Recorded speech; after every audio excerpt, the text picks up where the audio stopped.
If you are new to the show, please do check out some of my previous episodes. There are over 140 to choose from, featuring birding trip reports, recorded outings with special guests, interviews and profiles of particular bird species.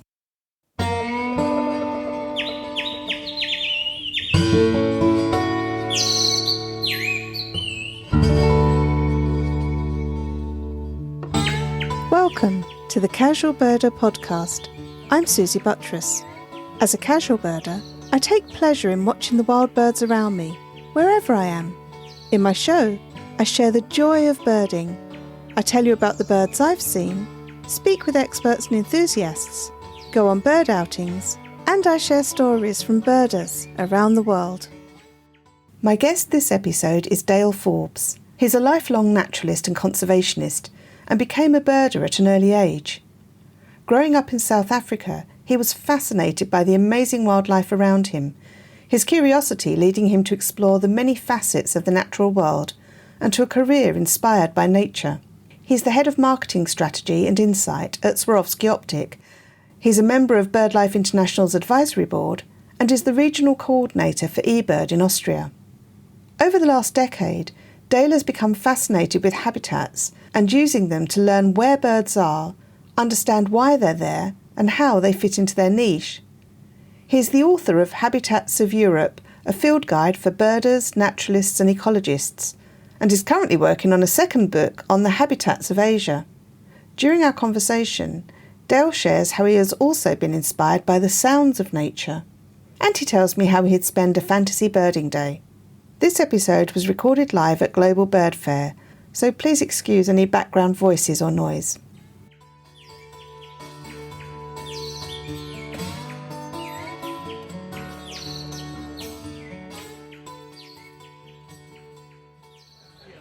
Good afternoon, everyone. I hope you're enjoying this hot Global Bird Fair.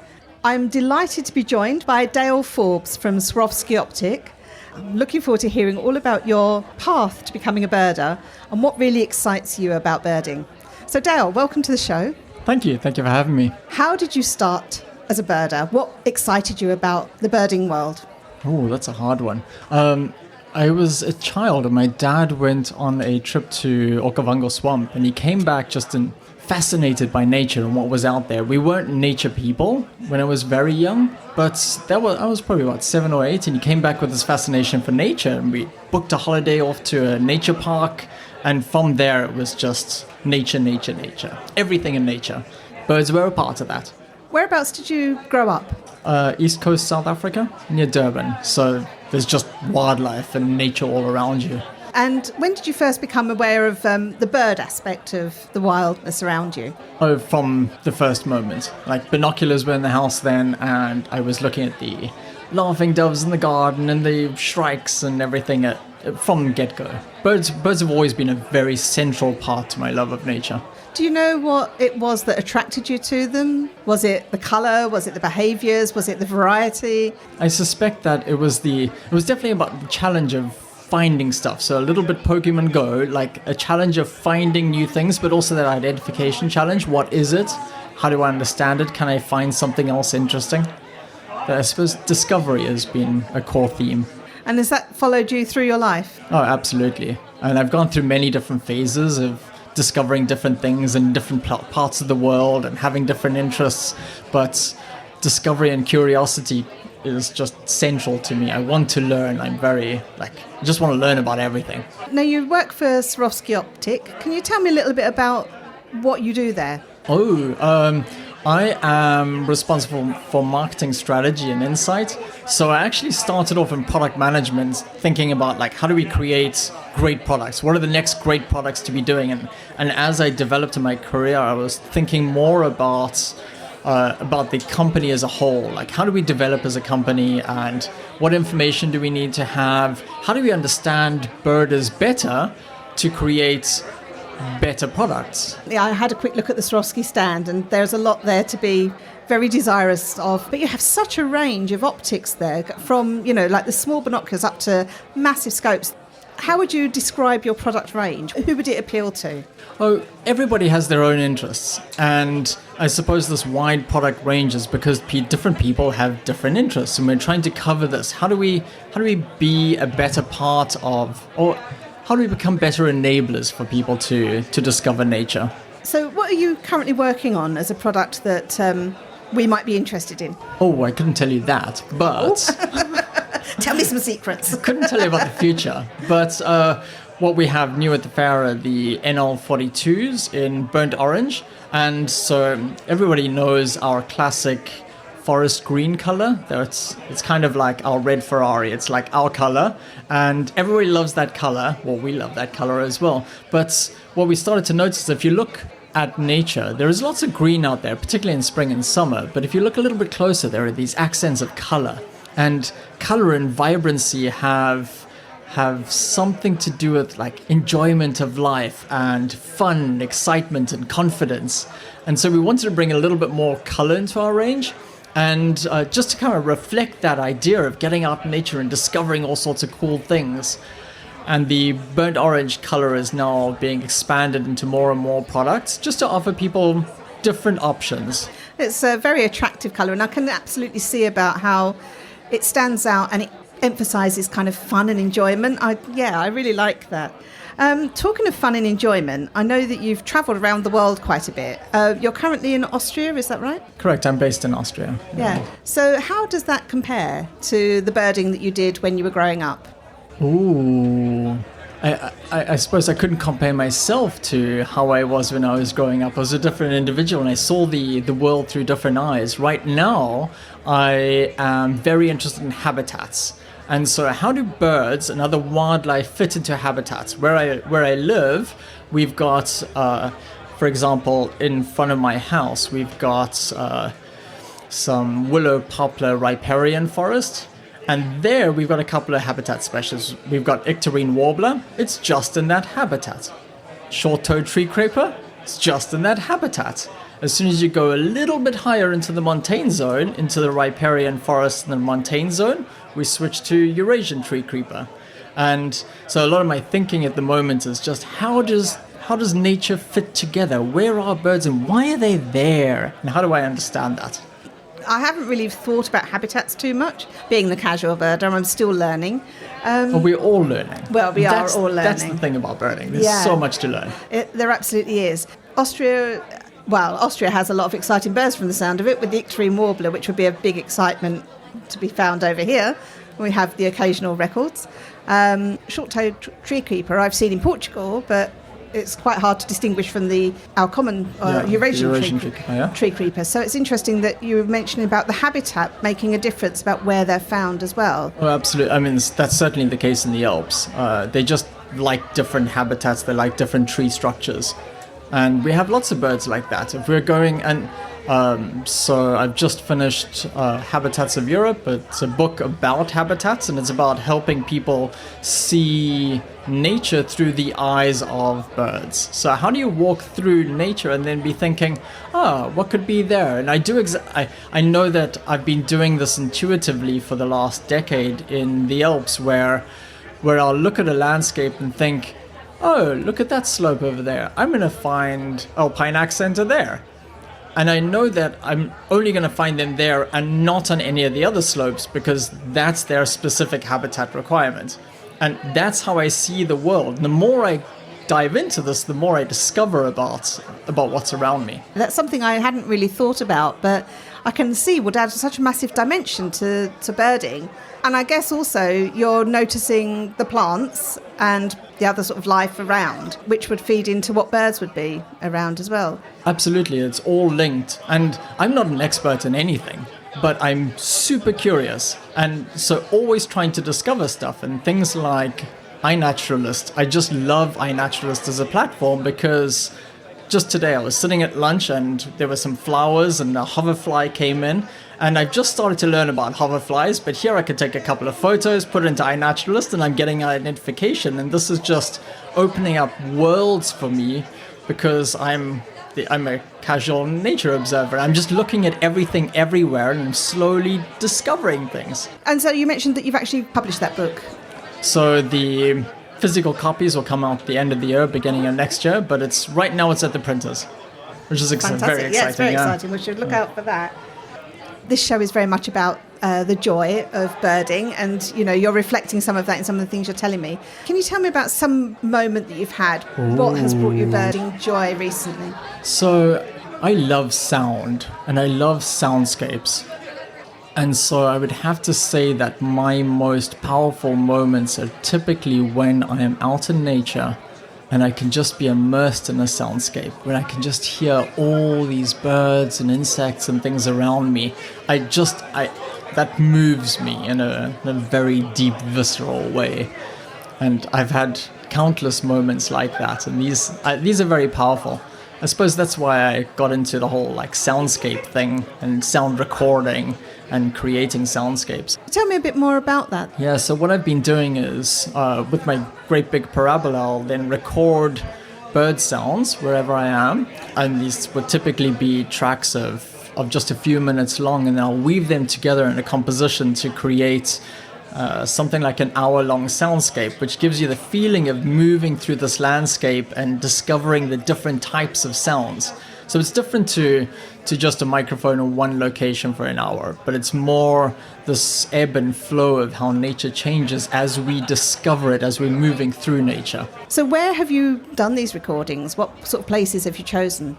So my first one that I did was at the Swarovski Arctic Rainforest in Costa Rica, that's in southwestern Costa Rica. And last year also did one in the savannah in South Africa. And I've just done the basis for 2 great sound recordings in northeastern India in the Himalaya. Wow. I'm looking forward to putting that. Yeah, so you find quite a lot of excitement and joy in the creation of the compositions as well as being out recording them. Yeah, in the past I was always somebody who liked recording it but didn't like the afterwork. But now creating these compositions has become a new artistic element of joy for me. I've really enjoyed that. Oh, well, we'll definitely get the link in the episode notes. If you had a day to spend birding anywhere in the world, any time period, anywhere, how would you spend that day, a fantasy birding day? I would love to be in Europe during the Eemian time period. And I guess that most people haven't heard of this. So this was about 120,000 years ago. That feels a very long way away. But actually the climate in Europe was very similar to today. Very similar. And why I'm interested in this is because in doing research for my book, I was trying to understand the evolution of our habitats. Where did our plants and insects and things come from? And how did they end up the way that they are today? And during the Eemian, we had a whole bunch of megafauna. We had big animals. Unfortunately, later on, people came in and we got rid of all this big wildlife. And for example, in Austria, where I live, we would have had the straight-tusked elephant. And the straight-tusked elephant was the largest pachyderm, the largest elephant known. So a huge, big native elephant. And 2 species of rhinoceros. Yeah, amazing, eh? We would have had steppe bison or the Vicent, the European bison, and aurochs, which is the predecessor of our cattle, but a whole lot bigger. Think of it like a huge big bull and cow. And water buffalo are native. And we had giant deer. These are huge big things, larger than moose. We had cave lions, cave hyenas. We had the Pleistocene leopard. We had tons of wildlife, things that we now associate with Africa. And unfortunately, we extirpated these animals, but I would love to experience Europe in this setting with all these big creatures moving around, crashing and bashing and opening up habitats.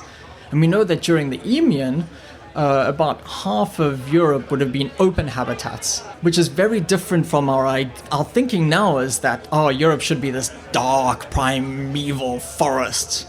And yeah, there would have been patches of that, but there would have been lots that would have been kept open by wildlife. Wow, gosh, I had no idea about this time period, and it just sounds absolutely extraordinary. Not sure you would have been able to do much casual birding with all these megafauna wandering around you.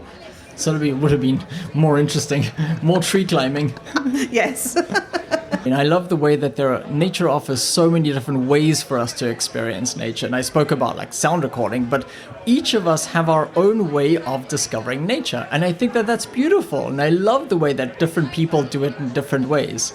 And yes, I had a photography period, and I love that people take photos. But then at some stage, I felt that I needed to stop thinking so much in nature and just looking.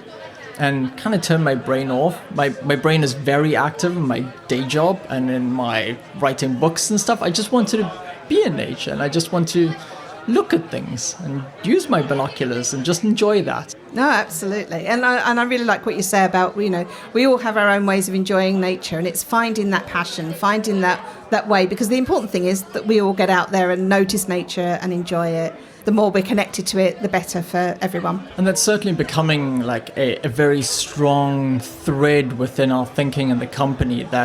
So our company purpose is for the love of nature. We see our reason for existing as an organization to help bring people closer to nature. And that's why we're thinking about all this stuff. What can we be doing to help bring people closer to nature? Because what we care about, we take care of. What we love, we take care of. And so can we bring people close to nature? Because we need to protect what we have. That's such an important message for nature now, for wildlife now, for conservation now. Thank you so much for joining me on the Casual Birder podcast. It's been fascinating speaking with you. I'm now going to go off and investigate all about is it the Eemian period? The Eemian, yeah, exactly. Yeah, I'm going to go and find out about that. Thanks so much for being on the show. Pleasure. Thank you for having me. Please see the episode notes for links to Dale's sound compilations and for the publication details of his book. I'm excited to reveal that Dale will be my guest for a live interview in November's Casual Birder Bird Club, where he'll be sharing how knowledge of different habitats provides clues to finding particular species. If you'd like to attend this, or any of our monthly bird clubs, the link for the email sign-up is in the episode notes.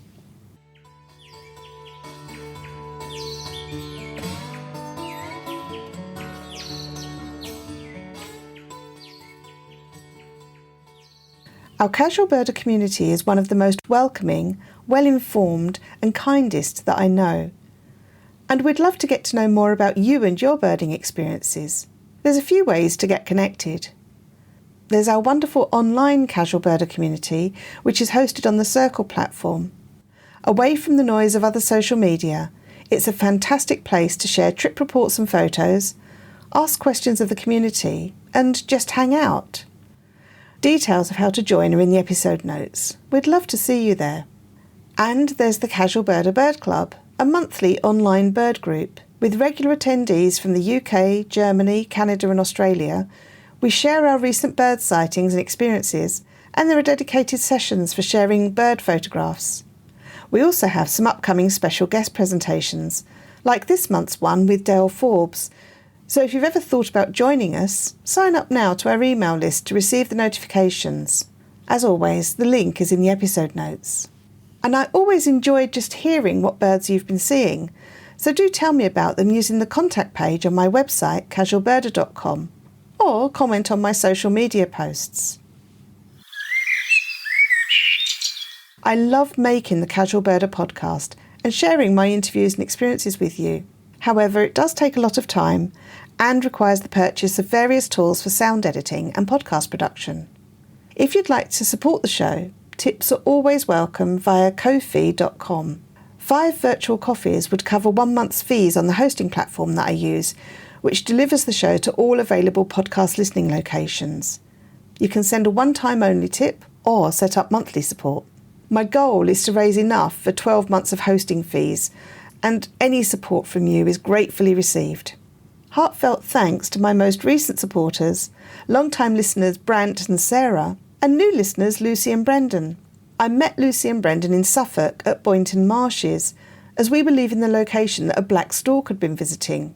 We had seen the stork fly off, and I worried that Lucy and Brendan may have missed the opportunity to see it. I was very pleased to run into them the next day at RSPB Minsmere and hear that the stork had flown back in and they'd had really good views of it. Thanks so much to Lucy and Brendan. We loved spending time birding with you, and I really appreciate your support of the show. My thanks to Randy Braun for designing the artwork for the show. The theme music is Short Sleeve Shirt by The Drones. Thanks to them for letting me use it. Check out their website at dronesmusic.net. Thank you all for listening, and I hope you'll join me again for another episode of the Casual Birder podcast.